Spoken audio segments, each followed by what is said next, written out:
10 tahun yang lalu, sebuah peristiwa yang belum pernah terjadi sebelumnya muncul di langit Tokyo. Sebuah struktur mirip alien yang disebut kastil terbalik muncul entah dari mana. Tak lama setelah manifestasinya, beberapa dungeon mulai muncul di berbagai bagian Jepang, mengubah dunia selamanya. Sebuah fenomena unik terjadi, menyebabkan mana terinfusi ke dalam manusia dan membangkitkan kemampuan mereka. Mereka disebut yang berbakat, dan mereka dapat mengasah keterampilan mereka untuk menjadi penyihir yang melawan dungeon dan meraih kejayaan. Hal menarik tentang bakat seorang penyihir adalah bahwa kemampuan mereka dapat dinilai dari warna mana yang aneh yang memancar dari tubuh mereka. Dalam hal ini, setiap penyihir memiliki satu warna yang menyoroti keahlian mereka. Namun dalam beberapa kasus langka, mutasi seperti pemegang dua warna juga muncul dalam kenyataan. Kurasaki Kai adalah pemegang dua warna yang mengendalikan warna biru dan merah dari mana. Kai percaya diri menghadapi monster yang menakutkan. Pertarungan mereka dimulai dengan makhluk itu melompat untuk merobek manusia menjadi berkeping-keping. Namun, itu bukan masalah bagi Kai yang berbakat, yang dengan mudah mengaktifkan kekuatannya untuk melemparkan serangan tombak iblis. Tombak yang diisi dengan energinya dengan santai menembus kulit monster dan akhirnya menghancurkannya dalam satu serangan. Dengan monster yang dikalahkan, Kai berjalan untuk mengumpulkan batu itu, sementara saudaranya melihat dengan sinis. Meskipun menjadi adik, Kai memperlakukan kakaknya seperti anjing dan melemparkan batu itu ke kepalanya, mengingatkannya untuk mengambil sumber daya yang berserakan.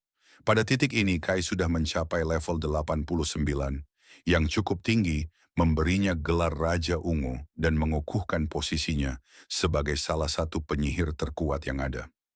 Sayangnya, sebaliknya terjadi pada adik kecilnya yang menyebalkan, yang merupakan protagonis kita, yang cantik dengan sama sekali tidak memiliki bakat atau keterampilan. Kalian ingat bagaimana pemegang dua warna adalah hal langka di dunia ini? Nah, anak kita juga memiliki keunikan, tetapi di sisi yang berlawanan dari spektrum, dia memiliki keunikan menjadi tanpa warna dan tidak memiliki kekuatan. Memperkenalkan Kurasaki Rai, si pecundang level 1. Sekarang Ray ditunjukkan sebagai orang yang gigih karena meskipun tidak memiliki akses ke kekuatan apapun, dia bertekad untuk menjadi penyihir. Itulah sebabnya dia bekerja sebagai porter untuk saat ini. Tujuannya adalah untuk mengumpulkan sumber daya untuk pesta saudaranya, yang merasa kasihan pada Ray dan mengajaknya. Selama ini Ray telah ikut serta dalam misi berbahaya ini dan menyeret dirinya sendiri dengan harapan bahwa suatu hari, hanya satu hari, keajaiban akan terjadi dan membuka beberapa kekuatannya. Setelah secara buta mempercayakan mimpinya pada harapan kecil itu, dia masih terus bepergian dengan mereka hingga hari ini. Sekarang mari kita bicarakan keadaan saat ini dari pesta tersebut. Mereka baru saja tiba di ruangan bos, tetapi dengan cara segala sesuatunya berjalan sejauh ini, para pengikut Kai berpikir bahwa ini juga akan mudah. Pintu raksasa terbuka untuk membiarkan mereka masuk saat pesta Kai berjalan ke dalam ruangan gelap sambil mengamati sekeliling mereka. Tiba-tiba, mereka melihat sosok yang menghadap mereka dari kejauhan. Anehnya, sosok ini tampak agak manusia dalam penampilannya. Tapi tunggu sebentar karena segalanya akan menjadi liar dengan dewa waktu dan ruang. Kronos memandang mereka dengan ekspresi bosan. Sementara Kai berpikir bahwa orang ini hanyalah umpan lain di jalannya. Mengharapkan segalanya berjalan mudah seperti terakhir kali, dia menginfuskan energinya ke dalam beberapa tombak dan mengirimkan proyektil itu meluncur ke arah Kronos. Sebagai tanggapan, Dewa Waktu dan Ruang dengan santai mengeluarkan pedang dimensionalnya dan mengejek serangan itu dengan mengayunkan tombak-tombak tersebut. Dia benar-benar tidak terkesan dengan tatapan kosongnya yang 1000 yard. Kai di sisi lain, terjebak dalam cekikan, tidak tahu harus berbuat apa. Dalam sebuah twist yang brutal dan mengerikan, Kronos mengunci Kai sebagai target sebelum menusuk tengkoraknya yang tebal dengan serangannya. Sekarang itu adalah definisi dari dingin, karena saya agak mengharapkan orang ini untuk bertahan hingga akhir seperti semua karakter rival yang menjengkelkan. Menyaksikan tubuhnya yang mati terjatuh ke tanah, teman-teman Kai terdiam sementara Ray bahkan tidak memiliki kesempatan untuk memahami apa yang terjadi di depan matanya. Ragu untuk percaya pada apa yang baru saja terjadi, Ray mempertanyakan indera sendiri. Tidak dapat menerima bahwa Raja Ungu dan salah satu penyihir terkuat di dunia telah dihabisi dengan satu serangan. Mengenali dewa di depan mereka sebagai monster penghancur, anak buah Kai dengan cepat mencoba melarikan diri, yang merupakan keputusan yang cerdas, tapi tidak ada gunanya karena Kronos membunuh mereka dengan brutal dalam sekejap. Keputusasaan melanda anak kita saat dia terjatuh ke tanah dalam kekalahan. Dewa yang dulunya diam kemudian mengucapkan kata-kata pertamanya. Senang telah menemukan manusia tanpa warna di antara kelompok itu. Menolak untuk menerima kekalahan, Ray mengumpulkan semua kepercayaan dirinya dalam satu momen. Dia telah melalui begitu banyak dalam hidupnya, jadi dia tidak akan membiarkan semuanya berakhir sekarang sebelum mencapai tujuannya. Namun dengan tekad itu, tubuhnya bergetar bahkan untuk berdiri. Anak tanpa warna itu mengarahkan senjata runcingnya ke arah dewa yang tak terhentikan. Sekarang, itu adalah definisi dari keberanian. Rasa hormat 1000 diperoleh. Kronos cukup terhibur bahwa makhluk tanpa warna berani menghadapi dirinya ketika rekan-rekannya yang lain mati dengan cara yang brutal. Meskipun tubuhnya bergetar, anak kita tidak siap untuk menyerahkan hidupnya. Sebagai tanggapan atas keberanian anak itu, Dewa Waktu dan Ruang memutuskan bahwa dia akan menguji tekad anak itu. Dan ya, mungkin kalian mengharapkan sesuatu yang mudah, di sini ada kekuatan baru. Tapi tidak, yang terjadi adalah Rei benar-benar mendapatkan perlakuan Toji dari Jujutsu Kaisen. Tubuhnya merobek sebagian dari dirinya sendiri dari samping, membuatnya berteriak kesakitan. Kronos bahkan tidak peduli dan berpikir bahwa mungkin dia terlalu keras pada yang satu ini. Menggunakan kendalinya atas waktu, dia mengembalikan keadaan anak kita ke kondisi yang sembuh, yang membuat Rei terkejut. Saatnya untuk bagian kedua dari ujian neraka ini. Kali ini Kronos melepaskan api yang tak terbayangkan dan mengelilingi anak itu dalam arena api neraka yang penuh keputusasaan. Saya bahkan tidak akan menyembunyikannya. Judul serangan itu sangat keren. Dewa itu sebenarnya penasaran apa yang akan dilakukan manusia kecil yang lemah ini sebagai tanggapan terhadap jebakan seperti itu. Tentu saja, meskipun dia sekuat itu, Ray tahu bahwa serangan sederhana tidak akan cukup untuk sesuatu seperti ini. Tetapi mungkin jika dia menggunakan pedang dimensional yang digunakan Kronos untuk membunuh saudaranya, segalanya akan berbeda. Jadi Ray dengan cepat pergi dan menggunakan bilah itu untuk memotong melewati api keputusasaan dengan serangan maju. Tentu saja, meskipun telah dipersenjatai dengan senjata yang kuat, tubuhnya yang rapuh menahan luka bakar yang menyakitkan di seluruh tubuh, membuatnya merintih kesakitan. Menyaksikan langkah gigih anak itu, Dewa Waktu dan Ruang sebenarnya merasa terhibur. Namun ekspresi terhiburnya berubah menjadi keterkejutan total ketika dia merasakan senjata menusuk dadanya. Itu benar, anak kita secara resmi berhasil mengenai dewa dengan bersih. Sebut itu sebagai awal dari sebuah seri. Tetapi meskipun upaya ini, Kronos mengeluarkan senyuman jahat saat dia memutar kembali waktu lagi, mengembalikan anak itu ke posisi awalnya. Kronos mengungkapkan bahwa dia terkesan dengan usaha anak itu yang patut dicontoh. Namun Ray hanya menerima kekalahan dan menyusut di lantai, menyadari bahwa semuanya sudah berakhir sejak awal. Pikiran tentang kematian dan keputusasaan mulai merayap ke dalam pikirannya, mengisinya dengan kekosongan hitam. Tanpa disadari oleh harapan terliarnya, sebuah layar sistem menyambutnya, menyatakan bahwa kehadiran Dewa Waktu dan Ruang telah membebaskan segel Ray pada keterampilan hitamnya. Ini sebenarnya mengejutkan Kronos sendiri, yang tidak mengerti apa yang sedang terjadi. Anak kita secara resmi menerima bakat dan keterampilan pertamanya, skill drain, mencuri kemampuan Kronos untuk memutar kembali waktu. Ray tertegun oleh apa yang dia lihat di layar sistem sementara Kronos, seorang dewa literal, mulai berkeringat. Seketika anak itu melepaskan penggunaan pertama dari kemampuan rewind-nya. Tetapi kali ini, dia tidak kembali ke beberapa momen dalam waktu. Faktanya, langkah beraninya baru saja sangat liar, sehingga bahkan membuat Kronos terkejut. Sistem mulai bekerja dengan cepat dan menawarkan regresi penuh, memutar kembali roda waktu bertahun-tahun ke belakang. Membuka matanya lagi, anak kita menyadari bahwa meskipun dia menggunakan keterampilan rewind, dia sendiri bahkan tidak tahu apa yang terjadi. Menatap refleksi di cermin, dia menyadari bahwa dia sedang melihat versi dirinya yang lebih muda. Sekarang, saya tidak tahu tentang kalian, tetapi mencuri keterampilan dari seorang dewa literal memberi sinyal kepada saya bahwa cerita ini akan sangat bagus. Mari kita juga memutar kembali waktu untuk diri kita sendiri selama beberapa momen.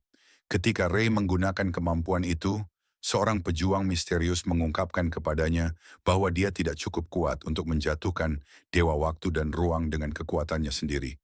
Itulah alasan utama dia mempercayakan kemampuan ini kepada Ray, percaya bahwa itu seharusnya mampu mengalahkan Kronos pada akhirnya. Kembali ke masa kini, atau balik lagi ke timeline masa lalu. Ray sedang merenungkan apakah ini semacam mimpi atau tidak. Tetapi ketika dia melihat keluar jendela, dia melihat kastil terbalik mempertahankan warna putihnya. Meskipun kastil itu hitam kemarin dan terakhir kali terlihat sebagai putih murni, 7 tahun yang lalu ia ternoda dan akhirnya menjadi sepenuhnya hitam. Kemudian pintunya terbuka. Dan saat menjelajahi kastil, mereka menemui dewa waktu dan ruang. Segalanya mulai terurai saat Ray mengingat penggunaan kemampuan rewind-nya berkat skill drain. Memeriksa ponselnya hanya untuk mekonfirmasi, Ray menyadari bahwa dia sebenarnya telah berhasil kembali 7 tahun ke masa lalu. Membuka jendela keterampilannya, dia mengetahui melalui sistem bahwa dia memiliki akses ke skill drain, tetapi kemampuan rewind-nya hilang. Namun Ray tidak peduli dengan itu karena akhirnya dia telah memperoleh bakat untuk dirinya sendiri. Usahanya yang tidak mampu membentuk keterampilan selama 1 dekade sangat menyedihkan. Berkat kemampuan baru ini, dia dapat membuka pintu baru dan melakukan hal-hal yang hanya bisa dia impikan. Memeriksa ponselnya, Ray tiba-tiba menyadari bahwa hari ini seharusnya menjadi hari ujian penyihir. Adegan berpindah ke Ward Chiota yang secara resmi disebut sebagai Markas Asosiasi Penyihir. Ini adalah satu-satunya badan pemerintahan yang bertanggung jawab untuk mengontrol dan memantau aktivitas makhluk yang dikenal sebagai penyihir dan membantu mereka dalam penaklukan dungeon. Tiba di dalam gedung, Ray memperhatikan bagaimana gedung itu terlihat baru yang hanya masuk akal berkat regresi waktunya. Tiba-tiba, Goto dan Oi, orang-orang yang sama yang merupakan pengikut Kai, mengganggunya karena menjadi pecundang tanpa warna yang ada di sini tanpa alasan. Bahkan Ray ingat para badut ini karena dia adalah bagian dari pesta mereka. Goto dan Oi cukup mengganggu ruang pribadi Ray dan menghibur kemungkinan bahwa rekan tanpa warna mereka yang terhormat ini akan mengikuti ujian. Mereka berpikir bahwa tidak ada gunanya mengikuti ujian seperti itu ketika kamu tidak memiliki bakat. Dan meskipun dia benci mengakuinya, Ray tahu bahwa mereka benar. Bukan seperti ini adalah rodeo pertamanya. Faktanya Ray sebenarnya telah mengikuti ujian penyihir lebih dari siapapun hanya untuk mendapatkan nilai yang lulus. Tetapi pada akhirnya semua yang dia dapatkan hanyalah kegagalan demi kegagalan. Mengusir tangannya, Ray meninggalkan diskusi, mengejutkan para badut bahwa dia tiba-tiba menunjukkan sedikit keberanian. Sekarang mari kita alihkan perhatian kita ke pengawas ujian untuk ujian penyihir. Dia sebenarnya adalah seorang penyihir peringkat B yang bernama Hinata. Dan mari kita katakan bahwa dia tidak terlalu senang melihat Ray muncul di hadapannya lagi. Hinata mengingatkan pria itu bahwa dia akan membunuh dirinya sendiri jika terus seperti ini. Tetapi Ray bersedia untuk mencoba lagi. Tak lama setelah itu, dia dibawa ke lokasi ujian. Hinata tidak ingin repot menjelaskan semua data kepada pria ini karena dia sudah mengetahuinya. Ray mempersiapkan dirinya. Tujuannya adalah untuk mengumpulkan 3 batu sihir dari goblin di dalam Dungeon. Itu adalah satu-satunya syarat penyelesaian. Dan bagi siapapun yang memiliki keterampilan sederhana, ini adalah tugas yang paling mudah biasanya. Itu karena hari ini terkenal istimewa untuk mengadakan ujian di mana insiden mengerikan terjadi. Sebuah monster menakutkan di luar level Dungeon ini muncul entah dari mana. Red Chap adalah monster level 37 dan di sini sedang mengumpulkan aura meskipun dia adalah goblin. Dia mendekati mereka dengan mengancam sementara pengawas terkejut bahwa makhluk seperti ini muncul. Dia maju untuk menjadi umpan, sambil mendesak Ray untuk melarikan diri demi hidupnya. Namun, Bahkan Ray mengerti bahwa dia tidak bisa mengalahkan Recap, terutama karena perbedaan level mereka terlalu jauh. Sekarang, dalam alur cerita asli, Hinata tidak dapat mengalahkan Recap ini dan akhirnya terluka parah. Dia melakukan yang terbaik untuk menunda kehancuran mereka dan melindungi Ray hingga akhir. Namun, tetap saja, gadis itu dipukul dan mengalami cedera yang membuatnya pensiun. Semua berkat ketidakberdayaan Ray, ketidakmampuannya, dan kelemahannya. Apakah saya baru saja menyebutnya dengan hal yang sama 3 kali berbeda? Ya, saya melakukannya. Bagaimanapun, Recap secara langsung bertanggung jawab atas akhir karirnya, secara harfiah. Jadi, kali ini, keponakan Gojo di sini tidak ingin membiarkan itu terjadi. Bro bertekad untuk bertahan, menghadapi ancaman, meluncur ke arahnya. Dalam gerakan cepat, Ray melemparkan bilahnya ke makhluk itu. Mengingat bagaimana Recap dikenal memiliki keterampilan yang meningkatkan statistik fisiknya, sehingga serangan biasa menjadi tidak berguna. Namun, Ray adalah pengecualian karena ketika senjata tidak berfungsi, dia membawa pertarungan ke tangannya. Dinilai untuk semua orang. Pukulan Ray hanya membuat Goblin semakin marah, seolah makhluk itu tersinggung oleh keberaniannya untuk mencoba. Recap mencoba menyelesaikannya dengan serangan berikutnya. Ketika tiba-tiba, sesuatu terjadi. Layar sistem mengungkapkan bahwa Ray telah berhasil mencuri keterampilan peningkatan tubuh dari monster itu, meningkatkan statistik fisiknya secara signifikan. Dengan ini, Ray dengan mudah memberikan tebasan vertikal yang bersih, memotong Goblin seperti buah dengan bilahnya. Hinata sangat terkejut bahwa pria lemah ini mengalahkan Recap dalam satu serangan. Menginternalisasi pikirannya tentang pencurian keterampilan. Ray merenungkan bahwa dia telah menemukan kekuatan baru. Adapun Hinata, dia memiliki banyak pertanyaan dan, ya, anak kita dalam kesulitan karena dia tidak tahu harus berkata apa. Jelas, dia tidak bisa begitu saja mengungkapkan bahwa dia memiliki black skill. Alasan terbaik Bro dalam situasi ini adalah bahwa itu hanya kebetulan. Dia berkeringat deras dan Hinata tidak akan terjebak dalam gaslighting. Selain itu, dia ingin membatalkan ujian karena monster yang tidak terduga. Juga, insiden ini akan dicatat dan dilaporkan ke markas mereka. Adapun Ray, dia ingat bahwa bahkan orang-orang tidak teratur seharusnya tidak muncul dalam waktu dekat, tetapi dia masih membutuhkan 2 batu sihir lagi untuk menyelesaikan ujian. Namun, tentu saja, pengawas tidak akan membiarkannya karena bahaya yang terlibat. Tiba-tiba, 2 goblin lagi muncul dari bayangan, dengan cepat berusaha menyerang mereka. Tapi tidak perlu khawatir, Ray dengan mudah mengalahkan mereka dengan 1 tebasan dan bahkan mengesankan Hinata. Dengan ketiga batu mana terkumpul, dia memenuhi syarat untuk tujuannya. Sementara pengawas terdiam, adegan beralih ke pintu masuk markas Asosiasi Penyihir. Di sini, Hinata memberinya lisensi penyihir resmi. Melihat kartu yang mencantumkan kredensialnya akhirnya, Ray merasakan kelegaan yang luar biasa. Ini masuk akal karena selama bertahun-tahun, dia berjuang keras hanya untuk lulus ujian. Selama ini, dia bertahan untuk menjadi seorang penyihir dengan menjadi seorang porter yang tidak pernah dihargai dan selalu diinjak-injak. Namun dengan kartu ini, dia sekarang resmi menjadi seorang penyihir. Yang lebih menarik, dia juga memberikan rincian mengenai nilai tukar batu mana yang telah dikumpulkannya. Batu-batu ini dikenal sebagai hasil dari monster setelah mereka dikalahkan. Batu-batu ini digunakan sebagai sumber energi dan bahkan bisa ditukar dengan uang. Berkat keberhasilannya mengalahkan monster peringkat A, Ray merasa sangat senang melihat laporan keuangannya. Dia benar-benar mendapatkan 3 juta hanya karena mengalahkan monster itu, yang membuatnya sangat terkejut. Dia menyadari betapa mudahnya bagi penyihir untuk hidup dengan baik. Bahkan pengawas pun bersorak untuk pencapaiannya, yang menunjukkan bahwa dia adalah teman sejati. Dia memutuskan untuk meminta Hinata 1 permintaan terakhir, yang akan terungkap di adegan berikutnya. Berdiri di depan gerbang unik, Ray sejenak mengagumi namanya dan peringkatnya sebelum dia tidak bisa memasuki Dungeon sendirian. Namun dengan perkembangan ini, dia berpikir bahwa akhirnya dia memiliki kesempatan untuk mengubah arah masa depan. Tiba-tiba, seseorang menggunakan kemampuan tangan mana yang menciptakan tangan astral raksasa dan menjebak Ray di tempatnya. Ternyata itu adalah kaki tangan Kai dari sebelumnya, dan mereka mengejeknya karena mencoba memasuki Dungeon sendirian dan melanggar aturan. Ray mengejutkan mereka dengan mengaku bahwa dia lulus ujian penyihir, yang membuatnya memenuhi syarat untuk melakukannya sekarang. Namun, fakta ini terdengar sangat konyol di telinga mereka sehingga mereka mengira dia berbohong. Menggenggam kepalanya, si badut memohon kepada Ray untuk menunjukkan bakatnya. Mari kita bahas kemampuan tangan mana sejenak. Sebenarnya, itu adalah kompresi mana yang dimanipulasi menjadi bentuk fisik. Inilah alasan mengapa Ray kesulitan untuk melepaskan diri dari cengkeramannya, bahkan dengan keterampilan peningkatannya. Namun, itu hanya berlaku untuk tangannya.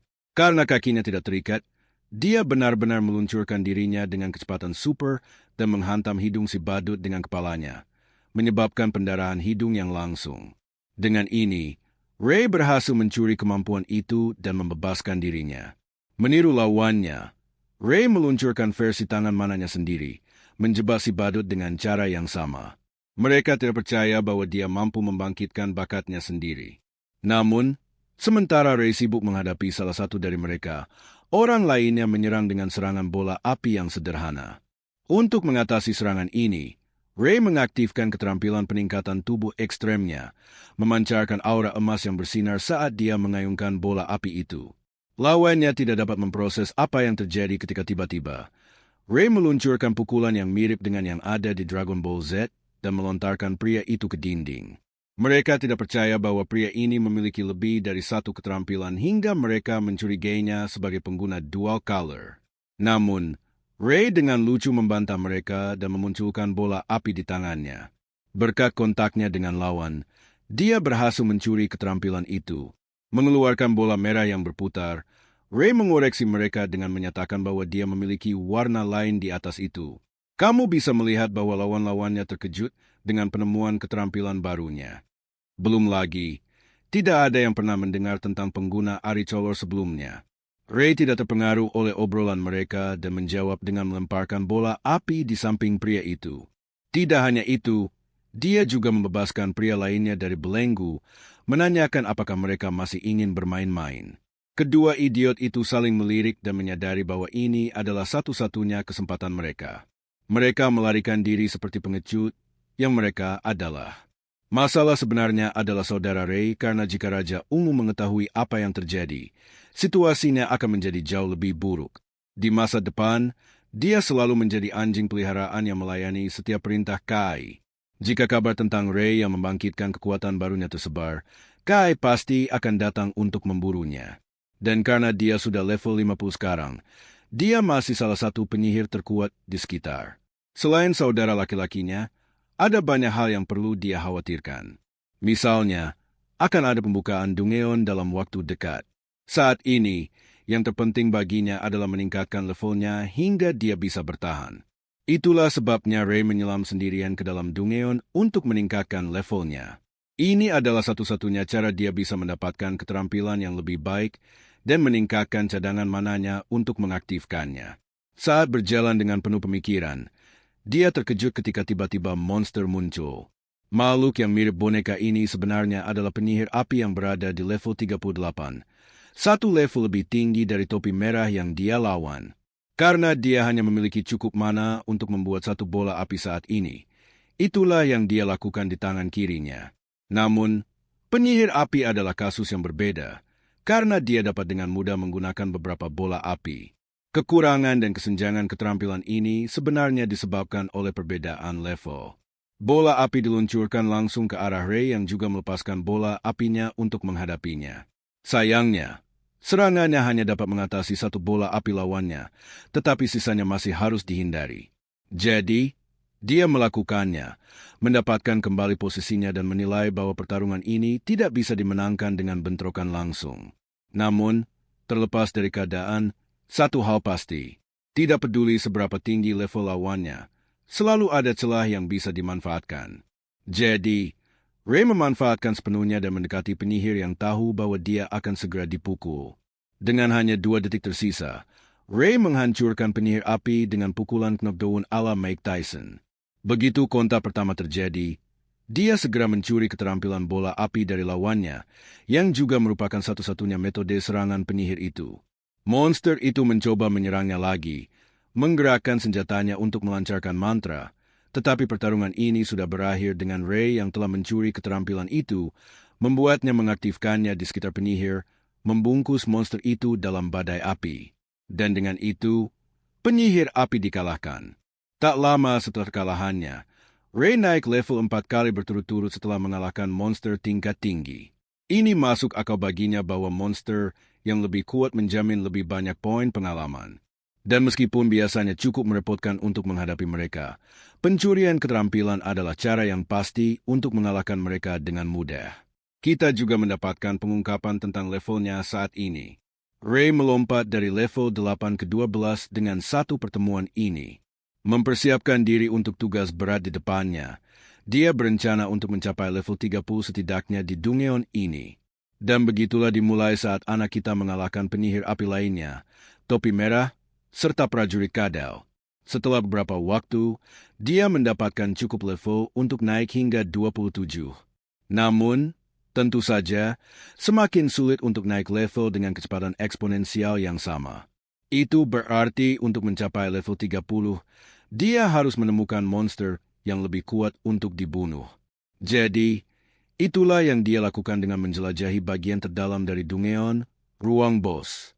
Berdiri di depannya, Ray merenungkan bahwa ini adalah semua yang dia butuhkan untuk mencapai tujuannya mendapatkan level 30. Anak itu meraih pintu dan masuk ke dalam. Itu adalah arena kosong, dan di kejauhan, seorang prajurit mendekatinya dari bayangan. Dengan aura hijau, monster ini disebut Iblis Tengkorak. Desainnya benar-benar keren, dan dia bahkan memiliki imps tingkat tinggi sebagai anak buahnya. Ray mengenali ancaman ini karena sekarang dia menghadapi banyak lawan tingkat tinggi dalam pertempuran langsung. Satu-satunya peluangnya untuk menang adalah mencuri keterampilan mereka. Menggunakan peningkatan tubuh secara maksimal, anak kita melesat menuju monster boss. Dia menarik kembali tinjunya untuk mempersiapkan pukulan yang kuat dan melepaskannya. Namun, yang mengejutkannya, Iblis Tengkorak itu bahkan tidak bergerak. Faktanya, serangannya tidak mengenai monster itu karena terhalang oleh semacam penghalang. Ini membuat penyihir itu waspada saat dia mundur dan menjaga jarak. Dia melihat perisai heksagonal yang melindungi monster boss. Seperti yang dia duga, melewati penghalang mana itu sangat merepotkan, dan karena itu, dia tidak akan bisa menggunakan pencurian keterampilan, yang berarti Iblis Tengkorak adalah lawan yang sulit baginya. Makhluk iblis itu mengeluarkan teriakan perang sebelum dengan cepat maju menuju target manusianya. Anak kita tampak terkejut oleh kecepatan luar biasa monster itu saat serangannya meleset hanya sejengkal darinya. Menyadari bahwa dia berada dalam situasi sulit, Ray percaya bahwa dia harus menggunakan jalan terakhirnya. Untuk melewati penghalang mana yang kokoh itu, dia perlu menggunakan pendekatan yang berbeda. Disinilah imps terbang berperan. Karena meskipun anak kita tidak memiliki cukup kekuatan sendiri, dia bisa melakukan sesuatu yang lain. Jadi, Ray bergegas untuk menyerang salah satu imps terbang, memukulnya dengan ayunan yang kuat. Seperti yang saya katakan, tangannya dinilai untuk semua orang, bahkan jika kamu adalah kelawar raksasa. Ini mengaktifkan kemampuan pencurian keterampilannya, mencuri jarum es dari mereka. Selanjutnya, anak kita melanjutkan dengan serangan bola api, menghancurkan imp dengan kemampuannya. Dia melihat yang lainnya dan mengaktifkan kemampuan terbarunya, jarum es, untuk menusuk imp kedua, menjatuhkannya segera. Sekarang setelah gangguan dihilangkan dari medan perang, Ray memfokuskan perhatiannya pada Iblis Tengkorak, yang dengan santai memanggil kembali imp menggunakan sihir pemanggilannya. Kamu mungkin bertanya-tanya apakah dia membuang-buang waktu barusan, tetapi itu sama sekali tidak benar. Kemampuan ini sebenarnya menguntungkannya karena inilah yang dicari Ray. Saat dia kembali ke keadaan yang ditingkatkan, memotong imp lainnya, dia mencapai level 28, memberinya kesempatan untuk mengumpulkan poin pengalaman. Dengan level yang tiba-tiba naik, sistem memberitahunya tentang kelayakannya untuk mengaktifkan sintesis keterampilan. Ini adalah rencana Ray sejak awal. Mari kita kembali ke Iblis Tengkorak yang mengaum, yang melihat Ray menggunakan keterampilan jarum es dan bola api untuk mengambil keuntungan. Dengan pemanggilan simultan, dia mengaktifkan proses sintesis, menggabungkan kedua keterampilan menjadi campuran unik. Dipersenjatai dengan kemampuan baru ini, anak kita meluncur maju untuk menyerang monster dengan serangan udara. Seperti sebelumnya, Iblis Tengkorak mengaktifkan penghalamanannya untuk melindungi dirinya dari serangan Virelanje yang menghancurkan. Serangan itu mengenai perisai, tetapi melebihi apa yang bisa ditahan perisai, menyebabkan perisai itu hancur dan akhirnya pecah menjadi kepingan. Dan begitulah Ray memecahkan penghalang mana dan mengakuisisinya untuk dirinya sendiri. Namun, pertarungan belum berakhir, karena dia mengaktifkan kemampuan peningkatannya lagi untuk menyerang Iblis Tengkorak. Setelah menggunakan kemampuan pencurian keterampilannya pada monster boss, dia telah menghilangkan pertahanannya. Sementara Iblis Tengkorak masih pulih dari serangan sebelumnya, Ray mengeluarkan lances api kedua dan menusuknya melalui dada monster itu. Di saat-saat terakhirnya, makhluk itu membakar api merah yang berwarna scarlet, ditelan sepenuhnya oleh serangan itu. Setelah kekalahan monster boss, ia menjatuhkan sebuah batu mana hijau. Selain itu, perkembangan pribadi Ray datang dalam bentuk 4 level naik berturut-turut, yang luar biasa karena dia sekarang berada di level 33 setelah satu pertempuran. Akhirnya mengalahkan makhluk itu dan menembus perisai intensnya, Ray mengambil sejenak waktu untuk bernapas.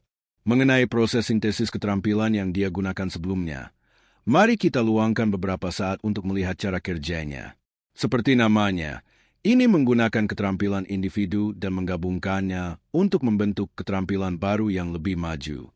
Ini adalah teknik yang kuat yang hanya dapat diakses sekitar level 30. Ray yakin dia akan dapat menguasai teknik ini dalam waktu dekat. Itulah sebabnya dia mengandalkan seluruh rencananya pada sintesis keterampilan. Untungnya, itu berhasil untuknya karena pertarungan bos itu terlihat sulit di awal. Tiba-tiba, layar sistem memunculkan pesan baru untuk Ray yang menjelaskan bahwa dia memenuhi syarat level untuk benar-benar meningkatkan kemampuan pencurian keterampilannya. Sebelumnya, dia hanya bisa memperoleh dan menyimpan 3 keterampilan dalam persenjataannya sekaligus. Namun, karena dia telah naik level, sekarang dia bisa menyimpan hingga 5, yang sangat menguntungkan baginya karena dia memiliki banyak pilihan untuk dimainkan. Adegan beralih ke markas di mana Ray telah membawa batu mana dari Iblis Tengkorak untuk ditukarkan. Melihat pemandangan itu, Hinata terkejut bahwa dia mampu mengalahkan monster boss tingkat tinggi seperti itu sendirian. Belum lagi bahwa orang yang sama ini sekarang berada di level 33 hanya dalam waktu sehari. Seperti sebelumnya, Ray buruk dalam memberikan alasan dan pada dasarnya mencoba untuk menganggap bahwa ada sedikit keberuntungan yang terlibat.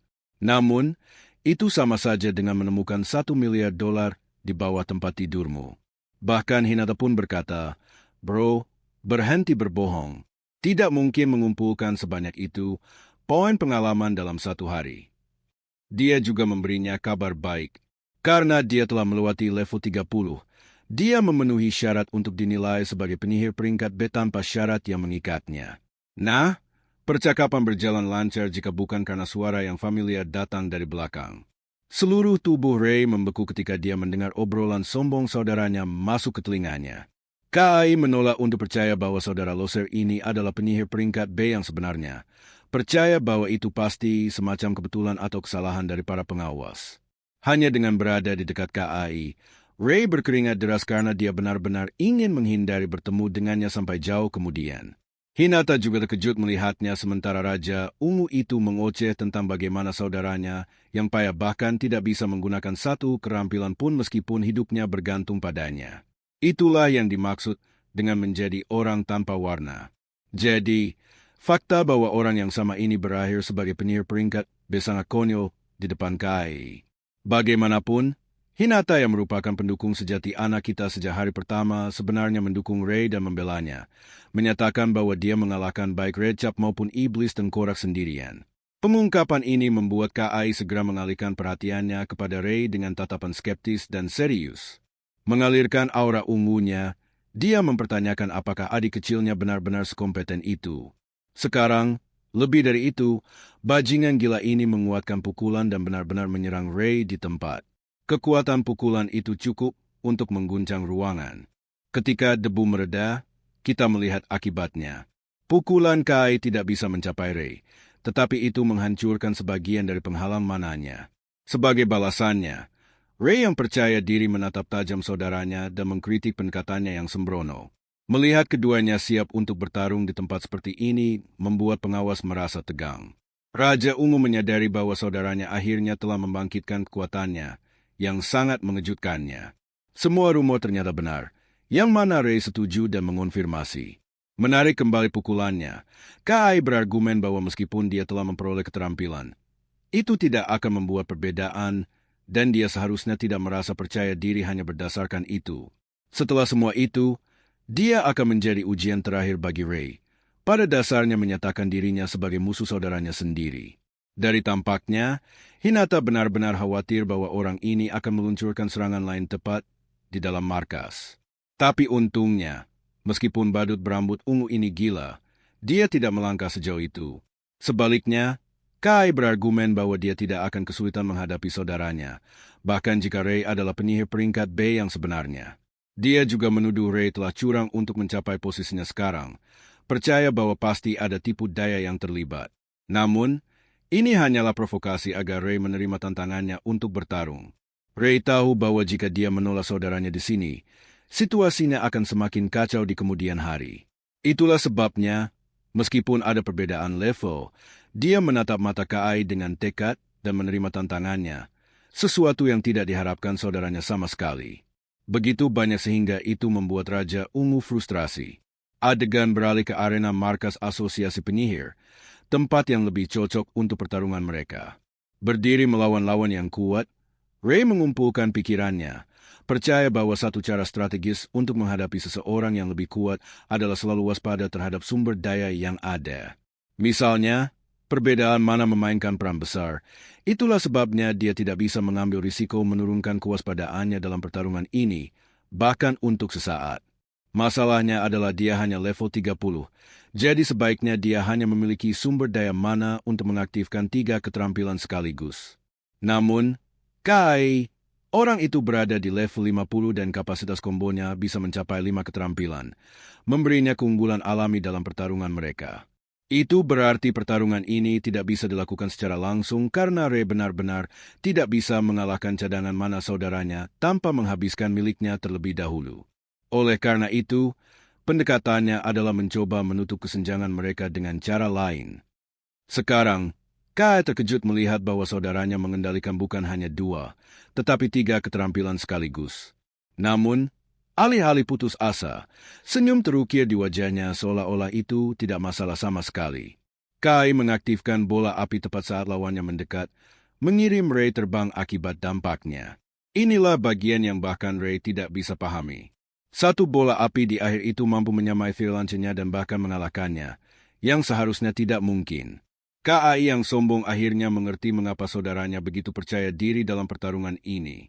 Itu karena dia adalah pengguna berwarna yang mengira ini akan mudah baginya. Namun, perbedaannya sederhana.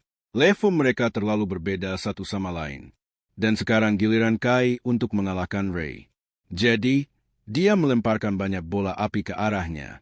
Menghindari bola api itu, Ray melarikan diri secepat mungkin dan dari jarak jauh membalas dengan penggunaan serangan fire launcher-nya yang lain.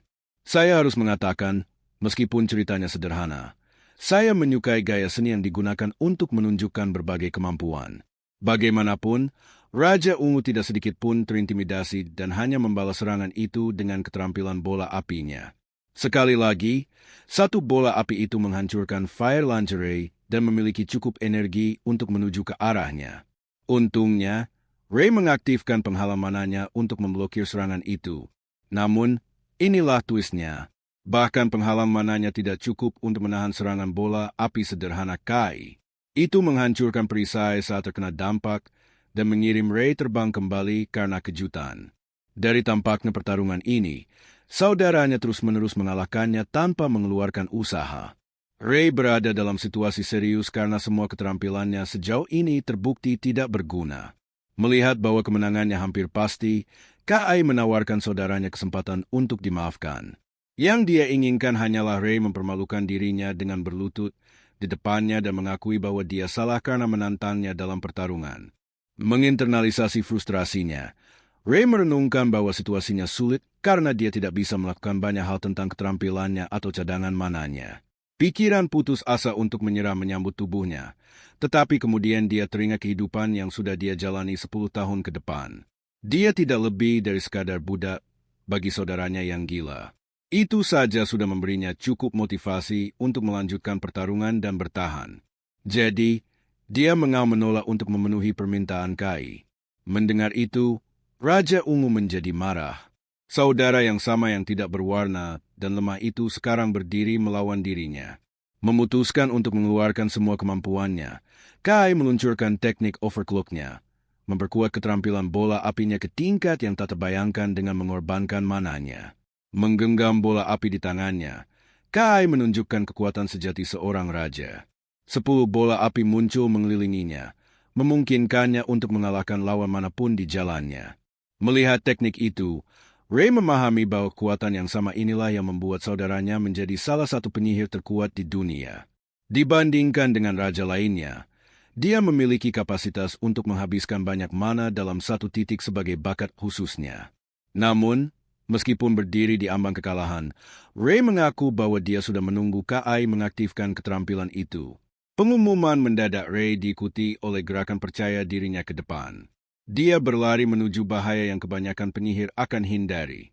Sekarang, fakta jelas tentang serangan bola api 10H ini adalah bahwa itu memerlukan penggunaan teknik overclock. Tapi ada satu masalah. Ray melompat ke udara, membuat Kai memanggilnya idiot karena menempatkan dirinya dalam posisi terburuk. Pada saat inilah Kai meluncurkan hujan bola apinya dan mengirimnya terbang ke arahnya. Ini persis seperti yang diantisipasi Ray saat dia mengarahkan penggunaan tangan mananya, kemampuan yang dia sembunyikan dari lawannya hingga sekarang. Tangan mana itu benar-benar menghancurkan tanah, mengejutkan Kai dengan pengungkapan bahwa saudaranya mampu mengaktifkan 4 keterampilan. Adapun Ray, dia percaya bahwa tidak masalah apakah itu 10 bola api atau 20. Selama dia bisa menghindari terkena, dia seharusnya baik-baik saja. Jadi, dengan menggunakan tangan mana yang terhubung ke tanah, dia menarik tubuhnya dengan gerakan cepat, memungkinkannya untuk berada di belakang Kai tepat saat Chodoun kemampuannya diaktifkan. Dalam momen kritis ini, meskipun berada banyak level lebih tinggi dari Ray, Kai tidak memiliki pertahanan karena teknik yang digunakannya. Karena itu, dalam jendela singkat itu, dia rentan. Jadi, Ray menyerangnya dengan serangan Chat Desehens yang klasik, mengguncang pandangan dunia raja sombong itu dan mengirimnya terjatuh ke tanah. Ray benar-benar luar biasa karena benar-benar cerdas dalam cara dia bertarung. Saya terkesan. Inilah yang menjadi puncak dari semua ini. Sekarang, dia juga telah memperoleh teknik overclock Kai. Dengan keterampilan itu dalam inventaris Ray, pertarungan ini sudah diputuskan. Namun, Kai belum selesai mengutuk saudaranya saat dia bangkit lagi. Ray sedikit khawatir karena penyihir psikopat ini benar-benar berencana untuk membunuhnya di sini dan sekarang karena berhasil memberikan serangan bersih padanya. Dan itulah yang dia lakukan. Melapisi sihir ungunya di dalam lances es dan mengaktifkan keterampilan sejatinya, Demon Lance. Melihat keterampilan itu diaktifkan, Ray ketakutan karena itu adalah keterampilan terbaik Kai dalam inventarisnya. Masalahnya adalah dia tidak mengharapkan saudaranya sudah tahu tentang keterampilan ini begitu awal dalam hidupnya. Kai mengirim lances demon ke arah saudaranya, yang hampir tidak bisa menghindarinya. Kecepatan dan kekuatan lances demon itu menyebabkan banyak masalah bagi Ray. Belum lagi bahwa bajingan ini bisa menciptakan lebih banyak lances demon sesuka hati. Satu-satunya alasan Ray bisa memberikan serangan bersih hingga sekarang hanyalah karena lawannya menganggapnya remeh dan bermain-main. Namun, bahkan dia tahu bahwa kekuatan Raja Ungu itu menakutkan ketika dia serius. Lances demon terus menargetkan korbannya. Ray hampir tidak bisa bertahan saat dia menghindari setiap lances, mengetahui bahwa dia sedang kalah dengan cara yang sedang berlangsung. Dengan punggungnya menyentuh dinding, sepertinya ini adalah akhir baginya. Raja Ungu telah menempatkannya tepat di tempat yang dia inginkan dan dia memiliki cukup mana untuk menyelesaikannya. Melakukan yang terbaik yang dia bisa dalam momen ini, Ray membalas dengan serangan fire lance-nya. Kai jelas mengirim lances demon lain ke arahnya, menyebabkan ledakan besar saat kedua lances bertabrakan. Dampaknya mengirim Ray terbang ke dinding arena dan meninggalkan kawah. Dia praktis berdiri di ambang kekalahan saat Kai mengingatkan saudaranya mengapa dia dikenal sebagai Raja Ungu dan mengapa dia dipuji sebagai salah satu penyihir terkuat yang pernah ada. Dan bukan berarti dia menyebarkan kebohongan. Bahkan Ray tahu betul tentang kekuatan saudaranya. Sementara itu, Kai mengejeknya karena bertindak seperti orang besar dengan beberapa keterampilan dalam persenjataannya. Namun, berkat itu, Ray mencapai kesadaran mendadak. Meskipun dia tidak bisa menyamai saudaranya dengan output, mentah atau keterampilan, dia bisa melakukan sesuatu yang lain. Dia bisa memanfaatkan kekuatan sejati dari keterampilan ungu. Setelah semua, sejauh ini dia hanya menyintesis 2 warna karena kapasitas mananya yang terbatas, menghalanginya untuk melepaskan potensi sejatinya. Jadi, itulah yang dia lakukan. Ray benar-benar mengaktifkan teknik overclock dan terlihat sangat megah saat melakukannya. Sebagai respons, saudaranya terkejut bahwa dia juga bisa menggunakan teknik yang sama seperti miliknya. Dengan ini, dia sudah menggandakan penggunaan mananya. Dan berdasarkan pengamatannya, dia telah membuka versi yang ditingkatkan dari sintesis keterampilan. Versi yang tidak dimiliki siapapun dan disebut sintesis keterampilan hitam. Inilah kartu truf yang dia butuhkan. Ray tersenyum percaya diri, menyebabkan Kai merasa sangat khawatir mengetahui bahwa dia baru saja meningkatkan kapasitas mananya. Ray mengumpulkan energi di tangannya, mencerminkan bagaimana tidak ada orang di dunia ini yang pernah mengaktifkan sintesis berwarna arik sebelumnya. Dengan menggabungkan keterampilan bola api merah dengan keterampilan jarum es biru dan akhirnya menyempurnakannya dengan keterampilan peningkatan kuningnya, Ray membuka kekuatan ungu hitam, keterampilan yang bersifat hitam, warna yang bahkan belum pernah ditemui KAI sebelumnya. Untuk memahami ini dengan lebih dalam, kita belajar bahwa mana terdiri dari energi biru, merah, dan kuning. Dan pada suatu titik, dia begitu lemah sehingga tidak bisa memanfaatkan kekuatan dari salah satu warna ini. Namun, analisisnya sendiri salah. Tubuhnya unik dalam cara yang bisa menyerap ketiga jenis mana. Penyihir yang dulunya lemah dan tidak berwarna kini berdiri tegak dengan kekuatan penyihir gelap, dan dia siap mengakhiri karir Kai dengan serangan berikutnya. Dengan penggabungan ketiga warna dasar, terciptalah keterampilan baru yang disebut sintesis keterampilan hitam. Hitam juga merupakan versi yang ditingkatkan dari keterampilan sintesis biasa, dan ini menghasilkan kemampuan yang dikenal sebagai Abyss Flame. Ray merenungkan bahwa dia sudah melakukan tugasnya untuk menyerap mana dan secara resmi mengumumkan dirinya sebagai penyihir gelap. Adapun saudaranya, dia mulai berkeringat deras dan menggunakan kemampuan proyektilnya untuk menghentikan saudaranya dari berevolusi lebih jauh. Lances ungu diarahkan tepat kepalanya, tetapi Ray tidak lagi terancam dan sepenuhnya menyerap serangan itu menggunakan sihir gelapnya. Pemandangan pertahanan Ray sangat mengejutkan Kai karena sekarang lawannya menyerangnya dengan serangan miliknya sendiri. Raja Ungu merasa terpojok, jadi dia meluncurkan proyektil besar dengan harapan bisa membalas sihir bola sihir gelap di telapak tangan Ray. Penyihir gelap itu menarik kembali dan akhirnya melepaskan kemarahan keterampilan Abyss Flame, sebuah serangan yang bertabrakan dengan kemampuan lances ungu KAI yang sangat besar. Konflik ini hanya berlangsung sejenak hingga akhirnya kemampuan KAI terlampaui dan kepercayaan dirinya hancur saat serangan itu sepenuhnya mengenai dirinya, menghasilkan ledakan ungu yang memekakan telinga. Ketika debu mereda, Ray adalah satu-satunya yang berdiri. Tubuhnya kelelahan dari stres pertarungan dan kelebihan penggunaan kekuatan barunya. Namun, hasilnya tidak berbeda. Pertarungan berakhir dengan tubuh KAI yang tersadarkan diri jatuh ke lantai, dan dia tidur seperti kayu. Ray tidak bisa percaya apa yang baru saja dia lakukan. Dia akhirnya mengalahkan saudaranya, meskipun itu adalah versi yang lebih lemah dari masa lalu. Tiba-tiba, layar sistem muncul dan memberitahu penyihir gelap tentang akuisisi keterampilan barunya. Sekarang, Abyss Flame secara resmi menjadi bagian dari inventarisnya, yang berarti Ray telah mencapai tingkat kekuatan baru. Dengan pertarungan yang berakhir, Proktor Hinata terlihat cepat-cepat masuk, memeriksa kondisi Ray. Menurut saya, cukup lucu bahwa dia tidak khawatir tentang pria yang mungkin sudah mati, tetapi malah tentang MC kita. Ray memberi sinyal bahwa dia baik-baik saja. Sekarang, Hinata memang mengamati pertarungan antara mereka berdua, dan dia juga bingung tentang keterampilan itu. Tentu saja, pada titik ini, bahkan Ray mulai memahami bahwa dia tidak bisa terus menyembunyikan kemampuannya selamanya. karena itu akan mustahil. Menunjukkan sedikit kekuatan gelapnya, dia berbagi bahwa itu seharusnya menjadi semacam keterampilan hitam. Melihat mus dan bintik-bintik hitam yang mengelilingi tubuhnya, mata Hinata membelalak, menyadari bahwa dia adalah satu-satunya orang di seluruh dunia yang memiliki keterampilan unik seperti itu.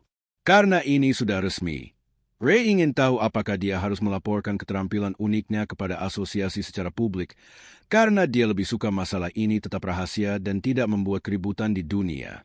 Hinata sedikit terkejut dengan reaksinya, bahkan sampai memberitahunya bahwa dia mungkin menginjak kesempatan seumur hidup di sini. Ray tidak mengerti. Jadi, Proctor menjelaskan bahwa setiap perwakilan terkuat dari warna mereka sebenarnya diberikan gelar raja. Ini dibuktikan dengan KAI yang merupakan Raja Ungu karena dia adalah yang terkuat dalam kategori itu. Hinata menyatakan bahwa karena dia adalah satu-satunya penyihir hitam di seluruh dunia, mereka bisa secara resmi menyatakannya sebagai Raja Hitam sejak awal. Nah, itu adalah nama yang sangat gila, tetapi kamu tidak mendengarnya dari saya. Dalam sekejap, dia merenungkan kemungkinan-kemungkinan. Itu masih tidak sejalan dengan kepentingan pribadinya. Jadi dia pada dasarnya menolak sorotan untuk saat ini. Ada juga masalah levelnya yang sangat rendah dibandingkan dengan raja lainnya, yang bisa menjadi masalah. Mengubah topik, Ray mengalihkan perhatiannya ke pemuda yang sedang tidur dan meminta Hinata untuk memeriksa kondisi pria itu. Namun, Proctor bahkan tidak khawatir sedikitpun, percaya bahwa dia akan pulih seperti semua raja lainnya karena mereka memiliki faktor penyembuhan yang tinggi. Dia berniat membawanya ke ruang medis. Tiba-tiba, kedua ponsel mereka bergetar pada saat yang sama, menerima pesan yang mengkhawatirkan. Ketika Ray memeriksa pesan itu, dia mengetahui tentang peringatan kritis mengenai munculnya Dungeon berbahaya dengan rekomendasi level minimum 70. Hinata terkejut, tetapi Ray benar-benar ketakutan. Dungeon Ikabukuro yang menakutkan akhirnya muncul. Dan meskipun level yang direkomendasikan adalah 70, raja-raja saat ini masih berada di level 50 atau lebih pada saat ini.